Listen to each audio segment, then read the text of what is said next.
हम अपना लिखा श्री शंकर लोचन देव रामवती माध्यमिक विद्यालय से उपस्थित भेल छी।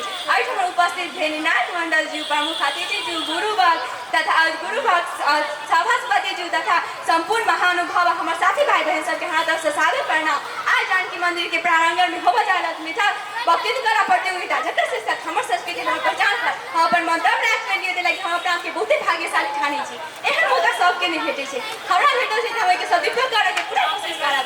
आशा करै छी कि अहाँ सब के हमर मंतव्य नीक लागल। हाँ, आप अपन मंतव्य अहाँ सबके समक्ष राखल जा रहल छी। प्रत्येक व्यक्ति के अपन अपन संस्कृतिक पहचान होइ छै। हमर संस्कृति हमर पहचान मैथिली है। हम नागार्जुन विद्यापति मदन मिश्रा जका व्यक्ति सबके जन्म देला संस्कृति मिथिला से आयल छी। हम संस्कृति आ संस्कार के देवी कह कबीर संसार में पूजा वाला माता सीता के संस्कृति से आयल छी। हमरा गर्व है कि हम मैथिल छी। महानुभाव से अब मिथिला संस्कृति सबसे अलग और सबसे विशेष संस्कृति है। ये अपने में सबके समेटने छी जैसे सब तरह से परिपूर्ण है। मिथिला संस्कृति के मिथिला चित्रकला जका कला, झिझिया पराती, जड़ जटिन जगह नाच गान, खजुरिया पिरुकिया लाई चुलाई जगह स्वादिष्ट असंतुष्ट खाना, साड़ी गमछा पगड़ी धोती कुर्ता जनऊ पाग चानन टीका जगह अमूल्य वस्त्र आभूषण, छठ चौरचन सामा चकेवा जगह बड़ अहाँ सब संसार में कोनो भी संस्कृति में नहीं पाए। अपन संस्कृति ये सबसे विशिष्ट है। महानुभाव सभापति आज हम अहाँ सबके जते धन्यवाद करूँ ओते कम छै। अहाँ सब हमार मंतव्य हमारा मैथिल भाषा में राख देलिए। मैथिल भाषा एगो सबसे सुंदर भाषा के साथ साथ हमार मातृभाषा है। ई भाषा नहीं जाने वाला व्यक्ति के ई भाषा के वचन मन छू जाए छै।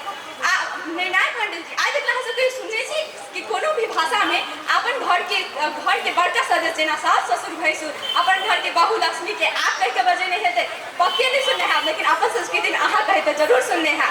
इतने नहीं मिथिला चित्रकला जका चित्रकला जे जट जटिन झिझिया जका कला से मिथिला चित्रकला जो मिथिला संस्कृति से आयल है से नारी के समर्पित संसार के एकमात्र लाखों करोड़ों में बिका वाला एकमात्र चित्रकला है जो नारी के समर्पित है। नारी के सृजना के लिए अपन संस्कृति अपन पहचान नारियों के उच्च स्तर देने लगे हम गर्व से कहे छी हम मैथिल के नारी छी।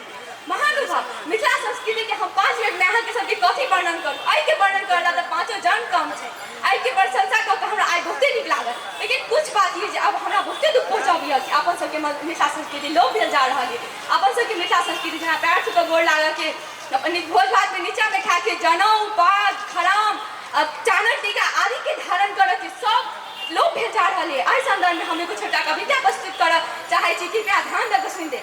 आप मिथिला में ओ गाम कहाँ छै, आमक गाछ में मचान कहाँ छै, माछ भात पान मखान कहाँ छै, बौदी अदौरी तिलौरी कहाँ छै, सिक्का पोती अमनी कहाँ छै, जनऊ खराम अपाक कहाँ छै। आप मिथिला में ओ गाम कहाँ छै, आम जामुन कन्या पुतला के खेल कहाँ छै, आम जामुन आ बेल कहाँ छै, सामा चकेवा के रीति रिवाज कहाँ छै, पराती कॉपी आवाज कहाँ छै, मिथिला चित्रकला जट जटिन झिझिया नाच गान कहाँ छै, भोरी उठ का माँ पिता आ बड़का के प्रणाम कहाँ छै। आप मिथिला ओ गाम कहाँ छै। भौतिकवादी के युग में इतने नहरा जाओ कि अपन संस्कृति अपन संस्कार के बिसरा जाओ। रामो भगवान जब उस समय के लंका जगह समृद्ध और सुखी राज छोड़ कर अयोध्या के बचेलखिन, अयोध्या के सुखिया समृद्ध राज बनेलखिन। लेकिन अपने सब मिथिला के अपन मिथिला के सुखी समृद्ध राज बनाओ।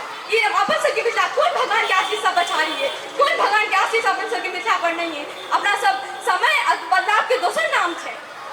समय के साथ बदलू, लेकिन अपन संस्कृति अपन पहचान के नहीं बदलू।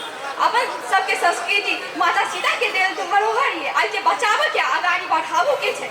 अपना सब दोनों हाथ जोड़ कर करू मिथिला के प्रणाम। मिथिला आई अपन सबके एकमात्र समृद्धि आ पहचान।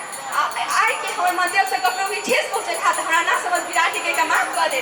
ऐसे देर तक सुन देवे के हम सब श्रोतागण सबके दिल से धन्यवाद कर विदा ले।